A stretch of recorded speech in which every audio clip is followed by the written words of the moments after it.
Bonjour à tous, bonjour à toutes. C'est un énorme plaisir de vous retrouver ce matin. J'espère que vous allez être édifiés et qu'on va échanger pendant ces quelques minutes. Il faut le faire. Alors déjà, je suis très fier de commencer mon propos par vous dire que je vous aime beaucoup et que la vie suit son cours. On ne pourra pas arrêter le flot de violence. On ne pourra pas changer le cours de l'injustice. Les innocents seront toujours en prison. Les plus forts vont toujours s'arranger à tout dévorer.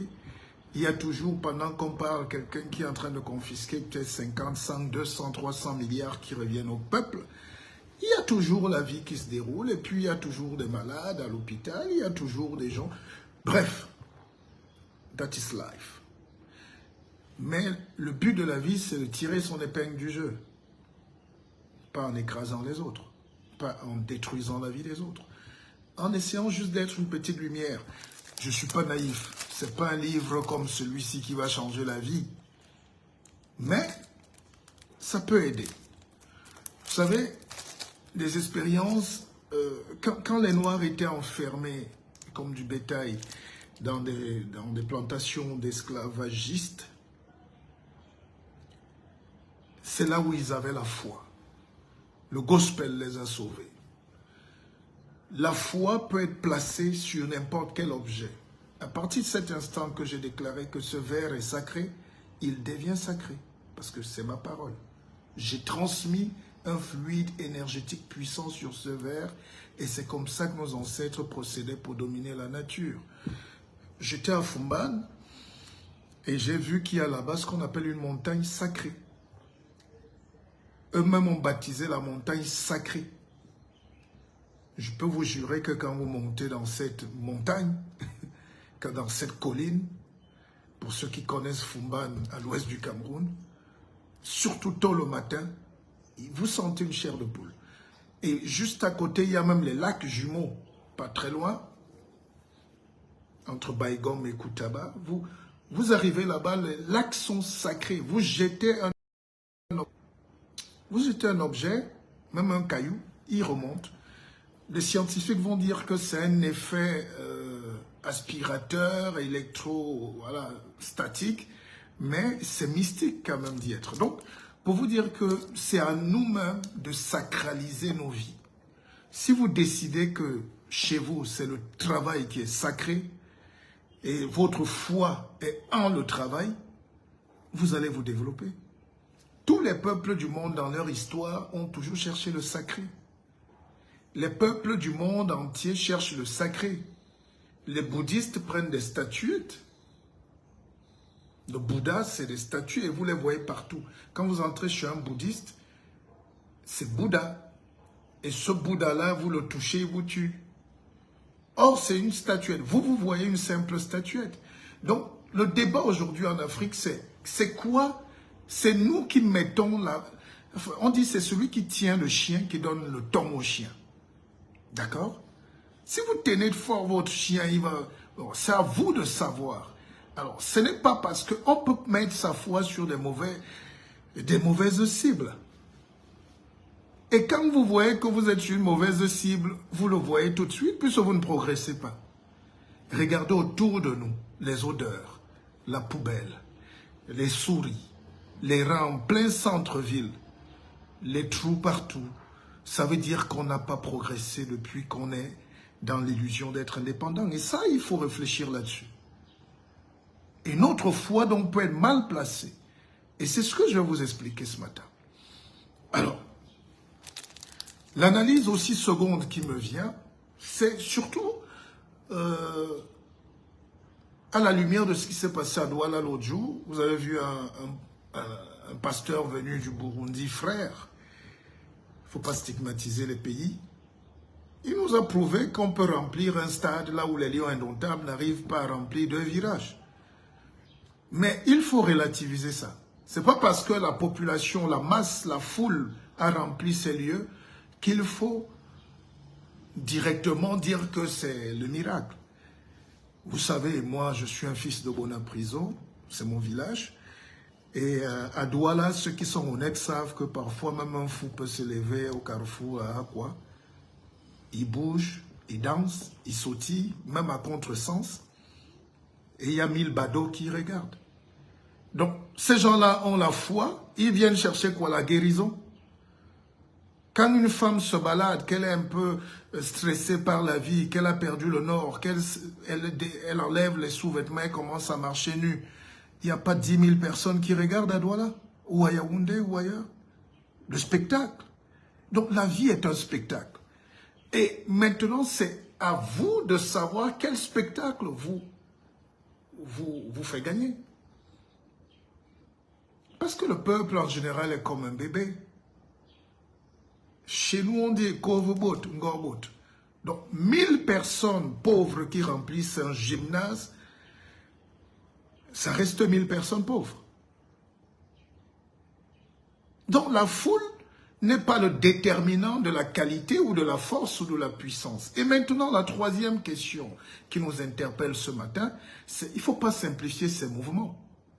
Quand vous voyez un gars qui pèse 55 kilos, il part du Burundi, où les gens mangent à peine un repas par semaine, j'exagère, et il arrive, il déplace les gens qui jettent les plantains, les oranges, les papayes, les avocats dans les marchés, un pays où on jette la nourriture, mais il réussit à amener les gars, ça veut dire qu'il y a un problème. Le problème n'est pas la nourriture, les petits pains au quotidien, physique, mais peut-être ce peuple-là nous lance un message. Et c'est là où je vais parler aujourd'hui, un homme politique aussi, et d'interpeller les politiques. C'est un message puissant. C'est une analyse puissante. J'en ai discuté hier avec un de mes frères, un de mes amis, et on s'est dit, attention, n'allons pas vite dans les conclusions.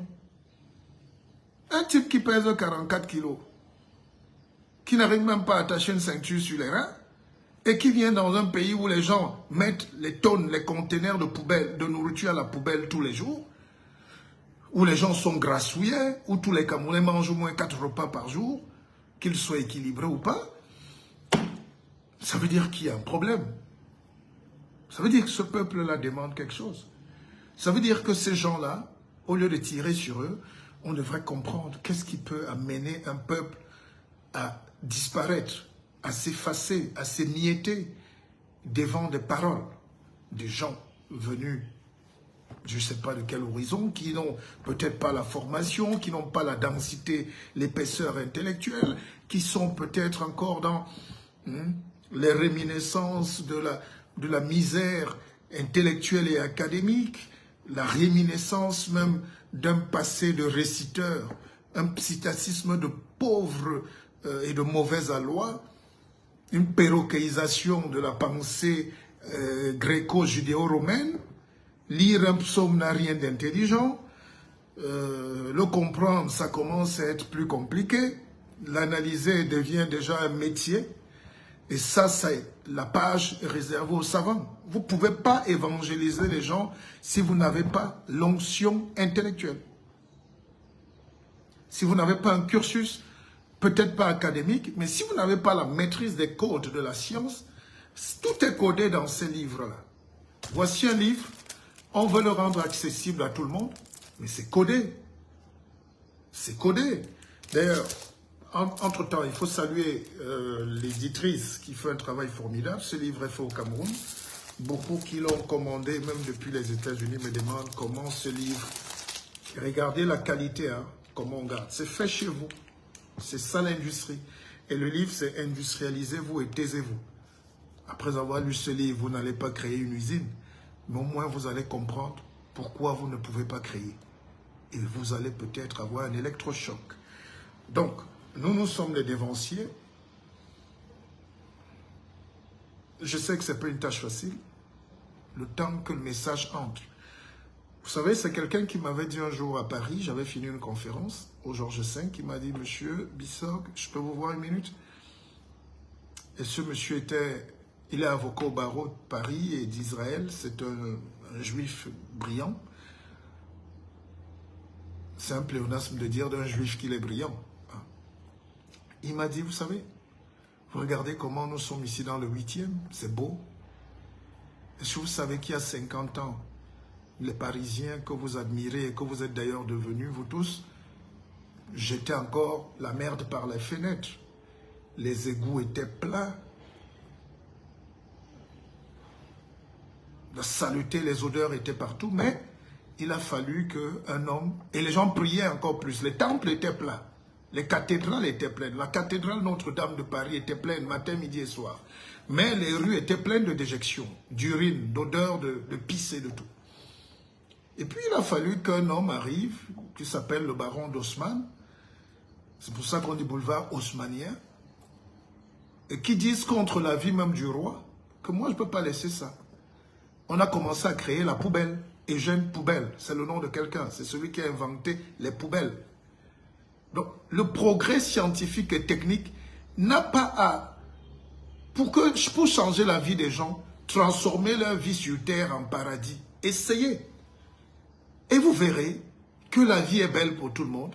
Les cathédrales ou les miracles des églises, ça va se vider tout seul. C'est comme ça qu'on passe d'une époque médiévale à une époque moderne aujourd'hui.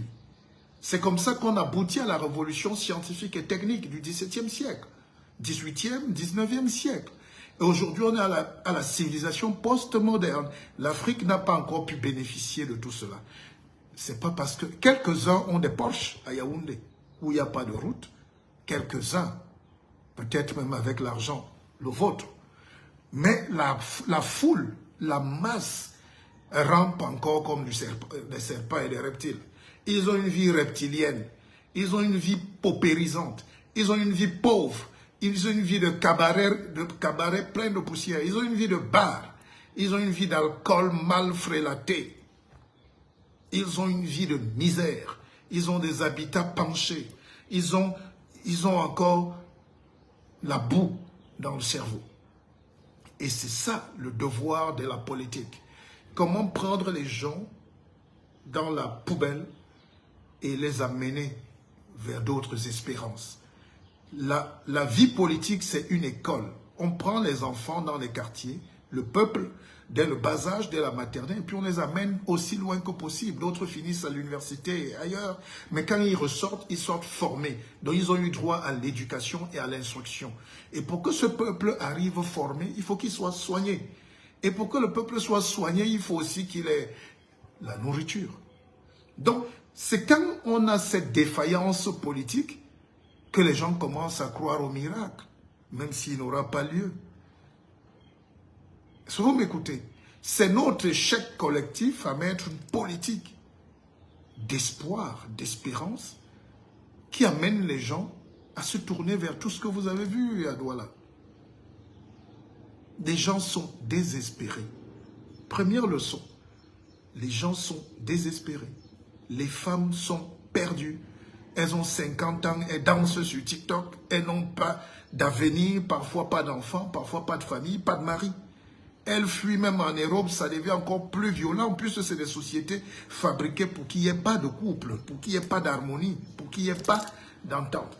Un peuple qui est soudé, un peuple qui rayonne, un peuple qui est éclairé, est un peuple qui ne migre pas, est un peuple qui ne doute pas.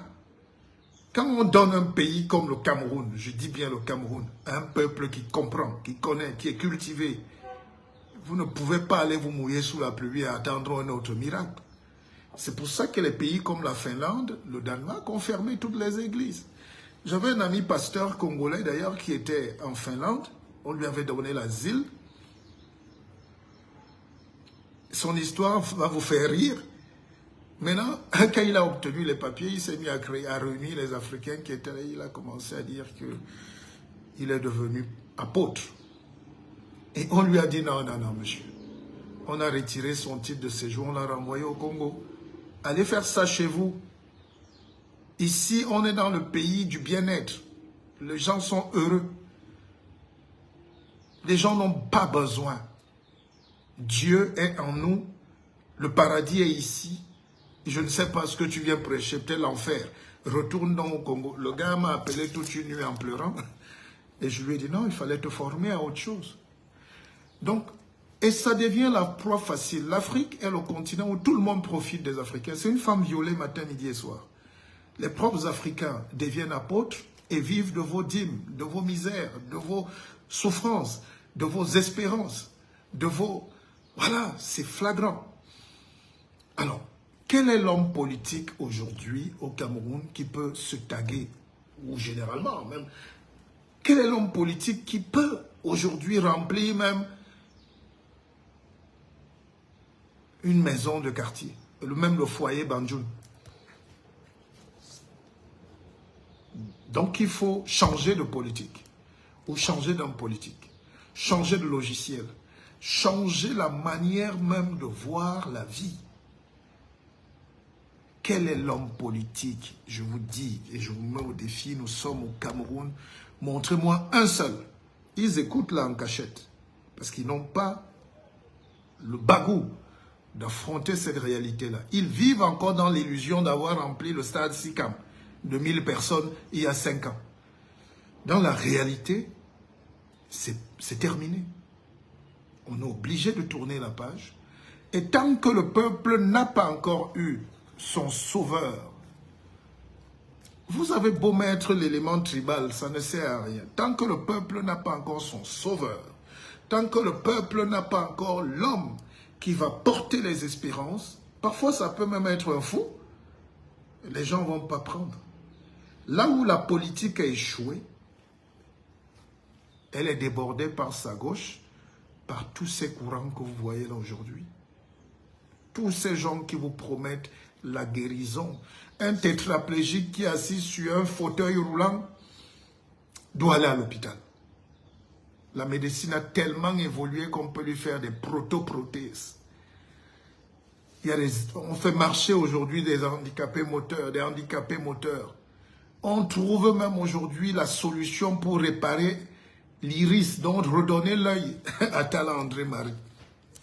Tout ça, c'est les progrès humains. C'est pour ça que dans ce livre, bien savamment intitulé, qui peut être choquant pour celui qui n'a pas le courage d'affronter la réalité, c'est « Industrialisez-vous ». Un peuple qui ne peut pas développer une capacité à régler les problèmes quotidiens, c'est un peuple qui va se réfugier dans la chapelle. Et je l'ai dit dans ce livre, la paroisse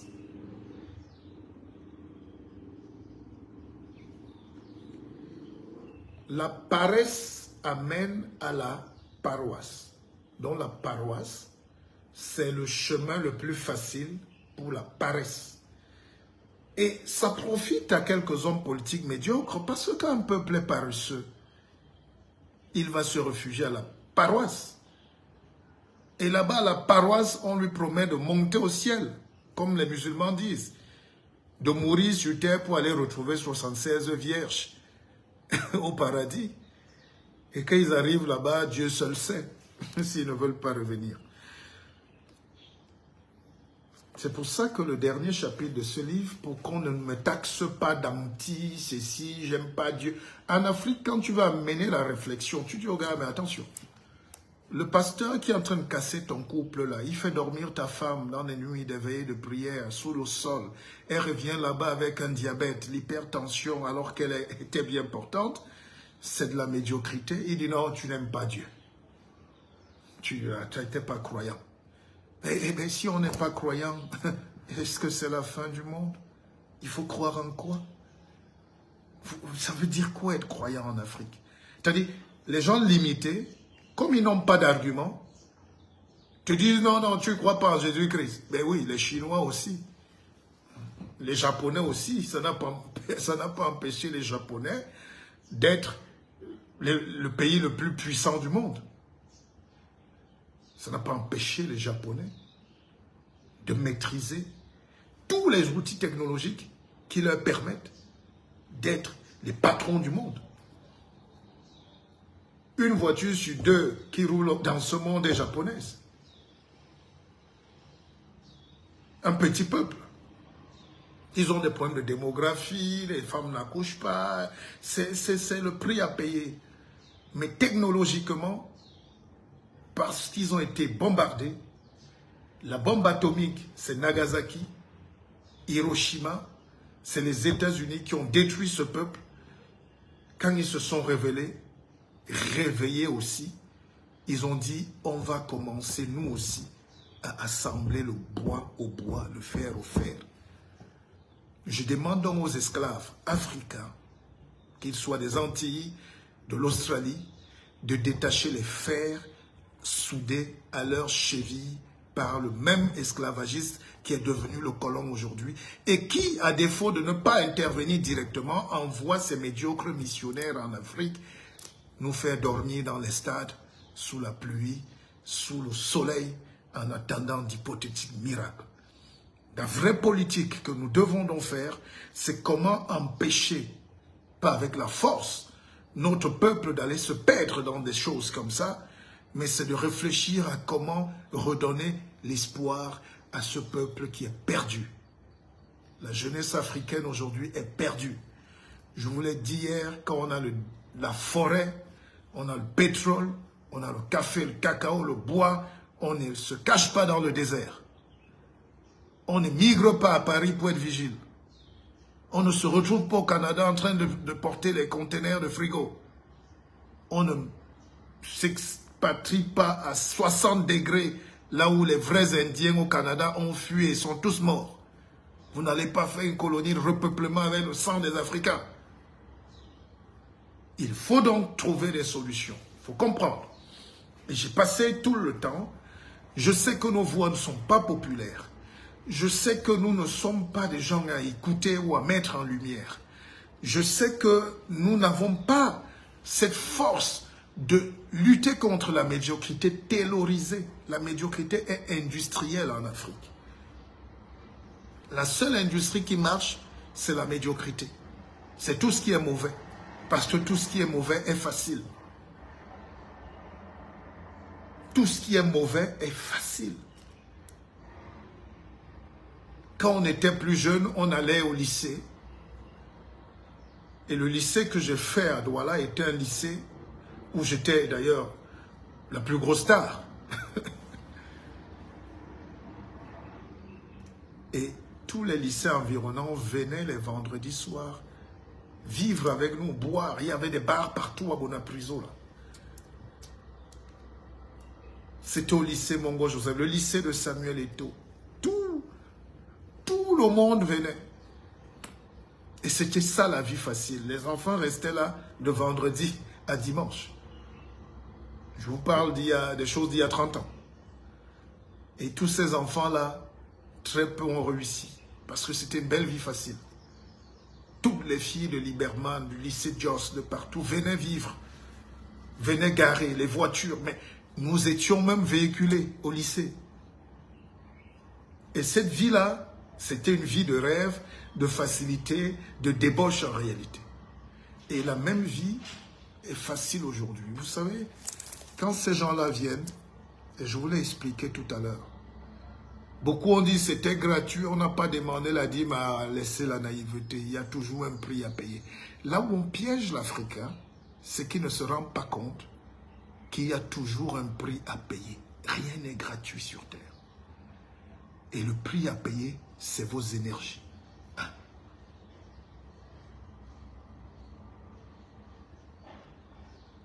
Mais ça, on développera plus tard. Peut-être ce n'est pas le lieu. Il faut maîtriser certaines codes. Évidemment, c'est des suceurs d'énergie. C'est cette énergie qui va t'amener à télécharger l'application qu'ils ont créée, par exemple. Et cette application leur rapporte beaucoup d'argent parce que si elle est téléchargée 1 million de fois, ça fait 1 million de centimes que vous perdez sans le savoir. Et puis la publicité qui se greffe, et puis, la popularité. Tout ça n'est pas condamnable, mais il faut le savoir. Donc quand je vois des mamans porter les chaises sur 10 km parce qu'elles veulent aller, parce que c'est gratuit, il n'y a rien de gratuit sur Terre. Il n'y a rien de gratuit. La preuve, nous sommes là, nous payons le câble, Canal+. C'est-à-dire nous payons Canal Sat en Afrique. Ça n'existe nulle part au monde. Et dans le Canal Sat, il y a une chaîne comme TF1. Quand il y a match de l'équipe de France ou la Coupe du Monde de rugby, TF1 coupe les images dans le canal SAT qu'on a payé. Comme les Africains ne comprennent pas toujours, je vais être plus terre à terre. Quand vous ne payez pas votre abonnement canal SAT, je leur fais la publicité ce matin parce qu'ils sont très forts. Ils ont réussi à dompter tous les Africains et à les convaincre de venir dans le canal SAT avec leur mauvaise télé sale, noire, médiocre et vide. Il y a les Africains qui payent 15 millions pour entrer dans le bouquet canal SAT pour montrer la danse et les mauvaises images et rien du tout. Et la prière. Donc quand l'abonnement arrive à la fin, Canal SAT ne vous donne même pas une minute. Ils coupent même un jour avant la fin de votre abonnement. Donc ils vous doivent un jour. Et c'est ça le système colonial, le système d'exploitation du nègre. L'Afrique ne peut donc pas prospérer si elle commence à ouvrir les yeux, si elle commence à réfléchir. Si les Africains commencent, il y a déjà des gens qui jouent les panafricanistes, c'est pas mauvais, mais dépassons ces émotions pour maintenant théoriser la pensée. Comment on fait pour répondre à ces questions-là? C'est l'industrie, dont la science. D'ailleurs, je vous le dis, regardez ce que j'ai dit. Ne coupez pas, ne zappez pas, parce que vous n'aimez pas ça. Vous n'aimez pas transpirer, même intellectuellement. La lutte qu'on mène là n'est pas simple. Soit Dieu lui-même va descendre trancher ce problème qui fait de nous les esclaves d'autres personnes sur terre, soit on va considérer qu'il est complice, ou soit il n'existe pas. D'ailleurs, la question qu'on posait à l'époque par les grands savants, longtemps avant nous, c'est l'homme qui a créé Dieu ou c'est Dieu qui a créé les hommes? Répondez à cette question. Dès que vous avez la réponse, vous commencez à comprendre. Donc, soit Dieu n'existe pas. Dans ce cas, c'est les boulganzanga, comme on dit chez nous à Yaoundé. C'est l'éboulement, oui, total des digues morales qui sous-tendent la dignité humaine. N'est-ce pas? Faisons pas compliqué. Faisons très simple. Voilà ce que je rappelle, par exemple. Vous pouvez zapper si vous êtes pressé, mais restez, c'est intéressant. Dans ce livre, par exemple, je vous donne la formule du second principe de la thermodynamique. Et la thermodynamique, par exemple, c'est la loi physique la plus importante. Toute la vie qu'on mène là, c'est la thermodynamique. Si vous ne maîtrisez pas ça, si on n'enseigne pas ça à nos enfants à l'école, ils ne peuvent pas, ils ne vont jamais, et ils seront là-bas. C'est-à-dire quand le monde est en train de passer, on fait d'abord monter tout le monde, les Japonais, les Anglais, les Français et tout, et le noir qui arrive avec sa grosse tête, on le met tout d'abord au fond, parce qu'il ne connaît pas ce que c'est que la thermodynamique. Il y a 3 forces dans la vie, je vous l'ai dit, et notez-le, ce n'est pas gênant de noter. Les forces électrostatiques, les forces thermodynamiques, les forces de gravitation. D'accord? Vous avez S, c'est K, log, W. S, c'est l'entropie. La constante de Boltzmann. Il faut maîtriser tout ça. Si vous ne maîtrisez pas ça, et W, donc c'est la myriade des états possibles de tous les éléments atomiques et microscopiques. Vous ne maîtrisez pas ça, vous ne pouvez pas comprendre comment le monde marche. Et dès que vous avez déposé ça, la voiture marche seule. Dès que vous avez mis ces formules de la vie là, vous avez réuni à maîtriser les forces, vous créez l'énergie qui est atomique, qui est nucléique, qui est nucléaire. Vous créez une prophylaxie de la libération de l'homme. C'est-à-dire, même si vous êtes au Burkina Faso, c'est un pays très riche. Mais si vous n'avez pas la maîtrise des forces gravitationnelles de votre pays, quelqu'un va vous dire que vous êtes très pauvre. Vous n'avez pas regardé votre sous-sol. Vous n'avez pas regardé les éléments qui gravitent autour de vous. Vous n'avez pas fait un détour à 340 degrés, 360 pour maîtriser les forces. Et c'est ça la maladie des Africains. Même nos grands savants n'arrivent pas à trouver la faille qui fait que les gens commencent à transformer leur cacao. C'est maintenant que les Africains, les Camerounais commencent à frire les chips de plantain, de bananes plantain. Et ils appellent ça le Made in Cameroun. Donc pour vous, le Made in Cameroun se raccorde juste à écraser 2 morceaux de piment, à couper 2 bananes. Non, l'industrie est mystique. Ce qu'on fait encore là, c'est la danse des gamins. Je ne condamne pas, on encourage, parce que ces gens partent avec peu de moyens. Mais la difficulté qu'on a, c'est de créer, en plus de cette expérience mystique, de la transmission de la pensée, c'est la conscience qu'on doit se libérer, la conscience de libération.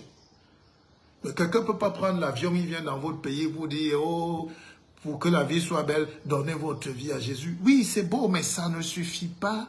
C'est même pas un discours à entendre aujourd'hui. Ce n'est pas une solution. Ce n'est rien du tout que la poudre de perlimpinpin. Nous devons être plus structurés que ça, plus lutteurs que ça, plus patriotes, plus nationalistes, plus aimants, plus amoureux de notre vie, de nos pays, de nos frères et sœurs. C'est l'amour suprême qui donne l'industrie. J'allais vous faire écouter, vous savez, j'ai créé une usine de transformation d'huile de palme, la meilleure huile du monde. Vous savez que les Occidentaux ont voulu nous dire qu'elle n'est pas bonne, alors que c'est avec elle qu'on fait le Nutella, les rouges à lèvres et tout. C'est la meilleure huile, la viscosité, la densité et tout. Dès qu'on a pu démontrer que c'est des menteurs, ils disent non, vous détruisez la forêt. Eux, ils n'hésitent pas à couper le bois qui a 100 ans chez nous et ils défendent aux gens de manger un petit porc-épic. Bon, ça c'est autre chose. Ce que je voulais dire, parce que c'est sérieux, c'est que quand vous regardez les gens commencer à célébrer le colon d'hier, c'est qu'ils sont encore dans un état latent de mort intellectuelle et cérébrale. Donc je parlais de mon usine, qui devait être la vôtre, dans le village où c'est implanté, et je le dis tout le temps, c'est même à la base de ce livre. Vous voyez comment les gens vous combattent. Ils veulent que votre usine tombe. Ils veulent que vos milliards investis ou vos millions partent en fumée. Pourquoi? Parce que vous êtes comme eux. Et les mêmes font 10, 20, 15 kilomètres, ils portent leur noix, le produit de leur esclavage, ils vont donner à Bolloré, à la Socapal. Ils disent que là-bas, non, c'est plus facile. Vraiment, l'homme blanc, lui, travaille bien. Oui, mais c'est ça. Les freins aussi de l'industrie chez nous. C'est-à-dire, les gens n'y croient pas. Pas en vous, parce qu'on va partir, on va mourir. Je vais même leur laisser peut-être ça. Mais ils ne croient pas en eux-mêmes. Et deuxième chose, quand tu ne crois pas en toi, on glisse une petite paresse là-dessus. Quand vous greffez la paresse à la non-croyance et vous déplacez la foi sur un mauvais objet ou sur des mauvais rêves ou sur des mauvais projets, vous retournez en esclavage. Donc les gens ne trouvent pas nécessaire de transformer leur noix en huile eux-mêmes. Et moi, ça me pénalise. Mais je ne vais pas en mourir. Je peux rentrer vivre en France, au chaud, à côté de ma famille, les gens qui m'aiment, mes enfants, mon épouse. Mais vous alors, même si moi je pars, vous, c'est quoi la solution? Portez donc vos espoirs, le talent que Dieu vous a donné, la richesse, vous allez la redonner à un colon et vous allez venir condamner Canal+, et discuter alors que c'est toujours Bolloré. Vous êtes sur Canal Sat, vous refusez les Noirs, vous combattez Sokapalm, finalement vous êtes d'accord. C'est pour ça que les maîtres esclavagistes en Afrique ont tout fait pour que le Noir ne soit pas propriétaire des industries, qu'il ne soit pas maître de sa science, qu'il ne développe pas sa mystique. Vous imaginez si tous nos pharmaciens, médecins et tout allaient faire des recherches dans leur forêt? C'est-à-dire derrière vos maisons là. C'est une pharmacopée. Mais vous laissez la place aux charlatans, à Dr Ndewa, à Dr Magoulou et Dr Nyam Nyam, qui vont faire des potions et venir donner aux gens sans posologie. Parce que vous refusez d'introduire la science, la prophylaxie. Cette plante sert à quoi? Cette racine sert à quoi? Cette écorce sert à quoi? Et comment on la boit? Comment on la traite? Pour qu'elle soit la plus efficace possible. C'est là où la médecine, qui est une branche de la science, nous a vaincus.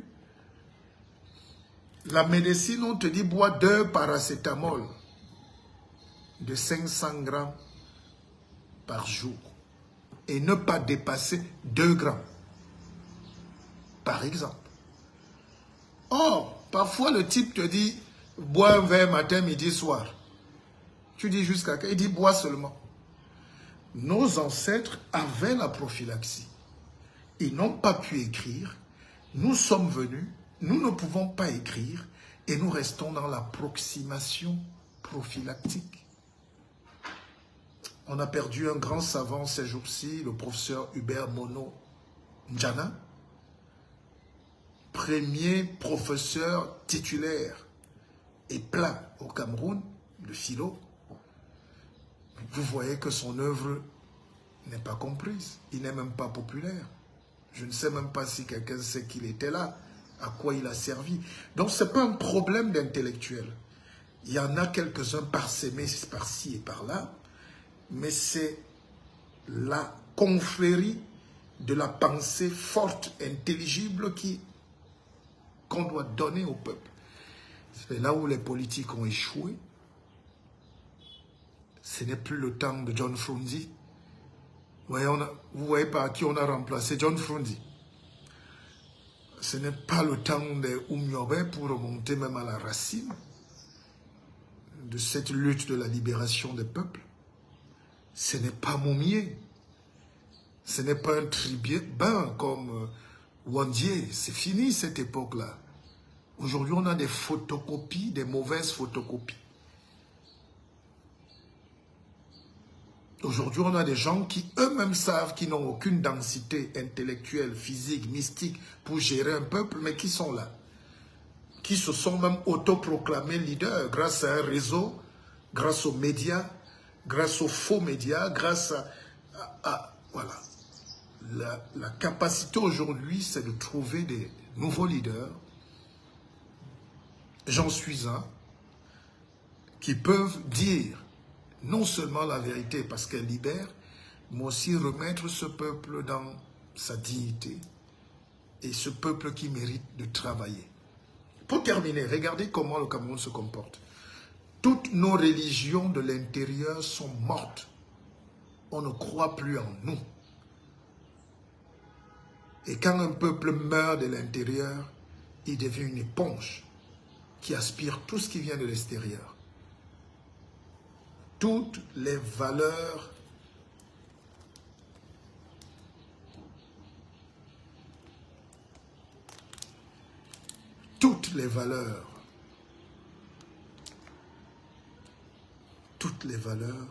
qu'on a au Cameroun sont de l'extérieur. La religion, la musique, quand on fait venir Fally Ipupa, quelques aigris se fâchent, mais vous n'avez pas de musique intérieure. Là, à l'intérieur, ça chante faux, ça chante médiocre, ça chante répétitif, c'est pas structuré. On a beau dire, oh, on aime ceci, on aime, mais au fond, les gens ne peuvent pas aimer ce qu'ils n'ont pas bien fait. D'accord?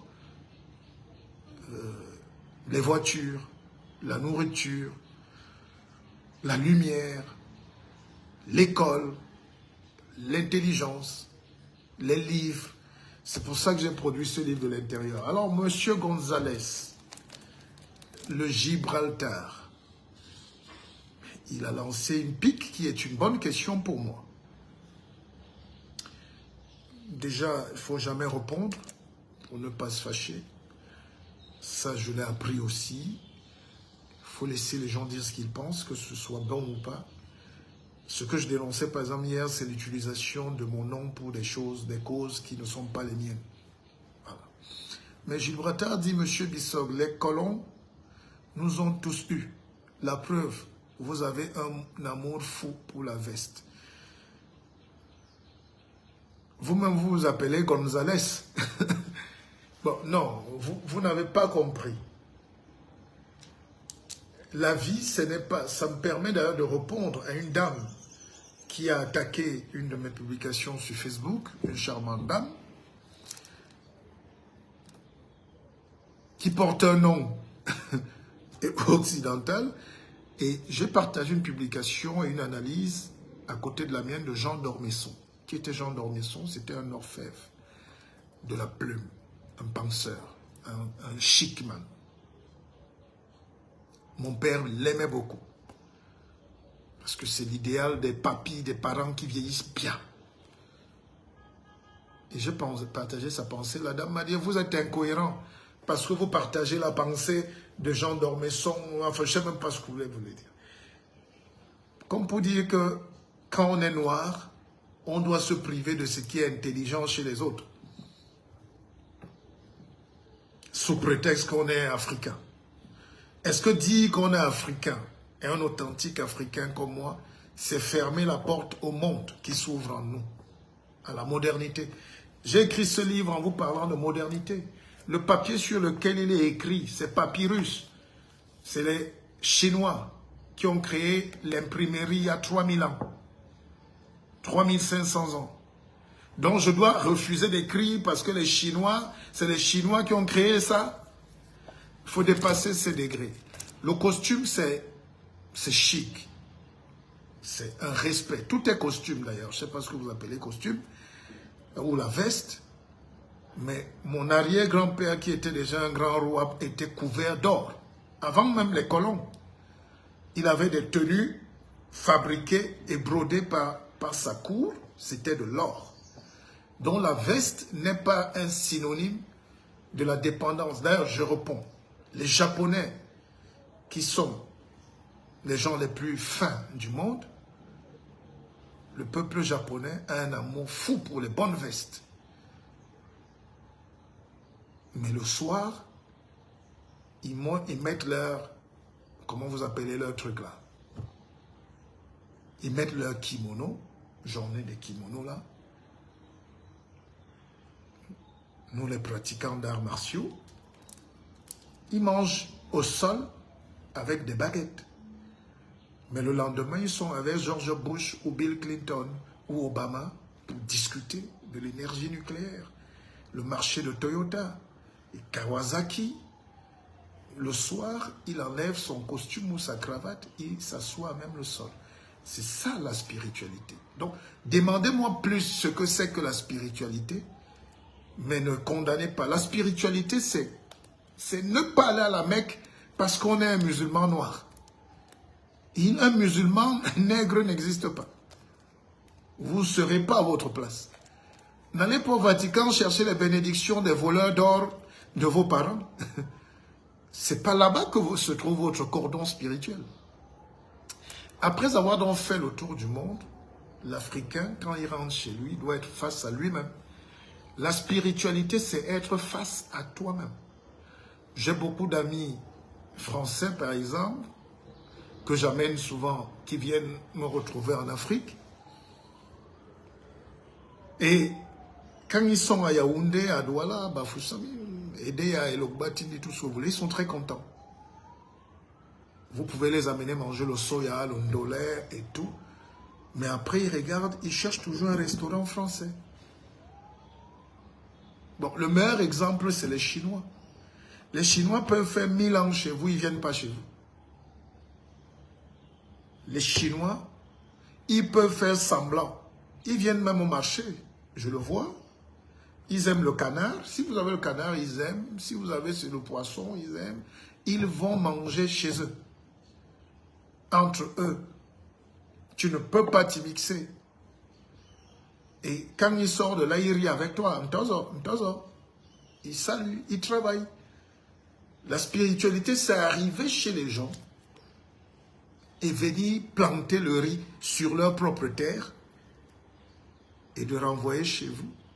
Pendant que les gens de ce pays, eux, ils prennent les maigres milliards qui restent encore dans les fonds pour aller acheter le riz chez toi, mais de mauvaise qualité, le riz réservé aux chiens, les babouches réservées aux prisonniers, les perruques, les plastiques sur la tête.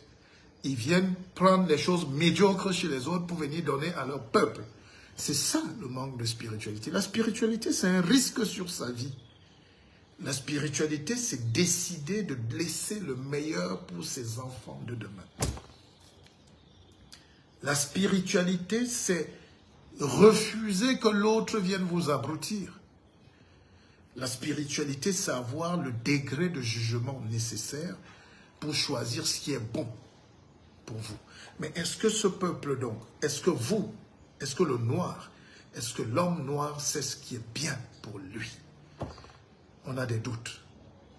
Amenez n'importe quel fou ici, habillez-le en soutane, l'église est remplie. La persuasion, l'instinct, le reniflement, la distance, le travail de réflexion qui amène à la réflexivité, la compréhension du monde. Il y a du boulot. D'accord? Bon, écoutez, on chute par là. Le 7 décembre à Douala, à l'hôtel Aqua Palace, je fais une conférence dédicace pour la sortie de ce livre. Je suis très fier des ventes. Tout le monde m'appelle, il les commande. Vous avez mes numéros là, contactez-moi. Vous êtes livré même en Arabie Saoudite, même en Papouasie-Nouvelle-Guinée. C'est ça? Et puis le 7 décembre, c'est à Douala. Le 14 décembre, au Hilton et au restaurant Le Bacchus à Yaoundé. Il y aura des éminents penseurs, il y aura tout le peuple, il y aura des badauds, il y aura des gens simples. N'ayez pas honte, venez, échangez, et puis prenez surtout votre livre. Ça permet de comprendre. De comprendre. Et c'est ce que je dis ici. En guise de péroraison, il nous semble urgent de convoquer notre sainte intelligence pour domestiquer les savoirs pointus. D'accord?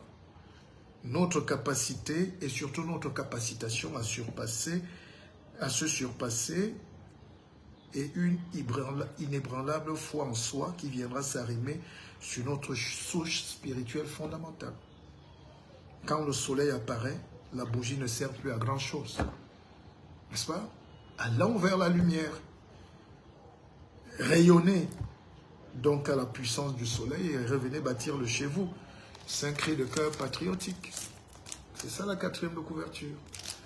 Donc, j'ai tout dit dans ce livre. Peut-être, on n'a pas effleuré, mais on constate aujourd'hui qu'il y a une panne, il y a une démission. La société ne sait pas où elle va, elle ne sait pas qui elle est. Tout est nyangami dans nos têtes, comme on dit en Côte d'Ivoire. On ne sait plus sur qui compter. Et on cherche un Dieu qui va peut-être tomber du ciel, surtout s'il vient de loin. Et un peuple qui est comme ça est un peuple qui s'apprête à rentrer dans l'esclavage permanent et perpétuel. C'est pour ça qu'on tire la sonnette d'alarme. Je salue tous ces jeunes créateurs qui commencent à découper les oignons, à imaginer, à fabriquer les ferrailles, à souder le fer. Mais ce n'est pas ça. Il y a quelque chose de plus puissant.